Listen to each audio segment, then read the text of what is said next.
بسم الله الرحمن الرحيم. aan wax ka barano weydiimahan kala what is a bank run, bank panic and bank failure. inta aanan u gudbin qeexidooda balaan horta isla aragno waa maxay bank. haddaba waxaan bank dhihi karnaa waa mid ka mid ah hay-adaha maaliyadda haystana shati ay ku howlgalaan sidoo kalena laga rabo inay u hoggaansamaan sharciyeynta. nidaamkana waxa uu u suurtagelinayaa inay ka aqbalaan macaamiisha dhigaal ama deposit sidoo kalena dayn siiyaan macaamiisha u baahan dayn qaadashada. si kale haddaan u dhigno qeexida bank waxaan dhihi karnaa waa hay-ad maaliyadeed oo u kala adeegta macaamiisha haysata lacagta dheeriga ah oo loo yaqaano surplus unit sidoo kalena deymiyaan qayb ka tirsan lacagta macaamiisha u baahan daynta oo loo yaqaano deficit unit.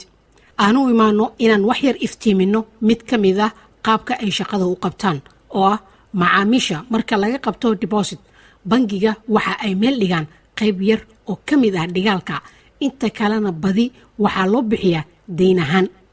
haddaba haddii ay macaamiisha soo wada doontaan lacagtooda hal mar bangigu waxa uu gelayaa qalqal maaliyadeed kana dhigaysa bangiga insolvent.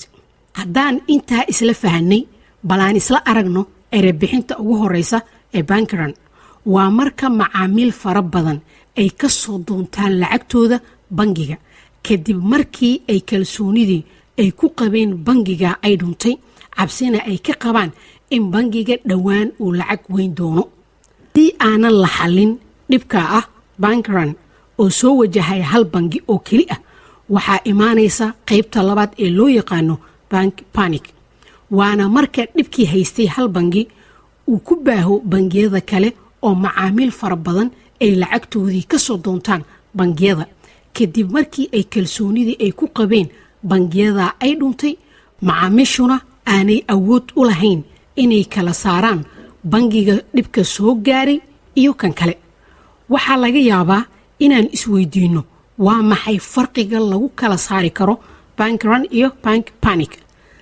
sida aad ka aragtaan sawirka hortiina ka muuqda bank run waa culays kalsooni darro oo qabsata hal bangi halka bank panic ay tirada bangiyada dhibka qabsatay badato. haddaan u soo gudubno erebixinta u dambaysa waa bank failure waana bangiga marka uu noqdo lacag la-aan waayana awooddii uu ku bixin lahaa dhigaalkii macaamiisha iyo deyntii kale ee lagu lahaa. haddii rabbi idmo sharaxaadda kooban ee soo socota ayaan kaga hadli doonaa qayb ka tirsan sida loo samata bixiyo marka hay-adaha maaliyadda dhibaato wajahaan. mahadsanidin waa inoo mar kale haddii rabbi idmo.